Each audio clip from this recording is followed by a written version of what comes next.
Teka lang po, teka lang. Okay ka lang ba? Oo. Lodi, may sugat ka? Oo, yan nga yung nabanggit ni Benjo sa akin. Ano na nangyari pagtapos?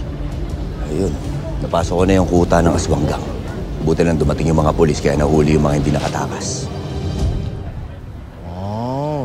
Sigurado ko mas masama lagay nung mga yun. Malamang-lamang dun eh. Nakatikim ng mga matitinding tangin na ito nyo. Pinanatan ng ganito, tapos nakahagi na nito. O, nililipit ng ganito. Sakal ng ganito, binanatan ng ganito.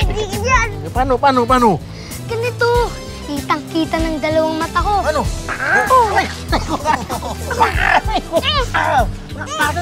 Sandali lang. Pupuro mo ko eh. Ano mo nakita? Ano sinasabi mo? Eh, ito si Lodi. Siyang nagligtas sa akin sa mga masasama.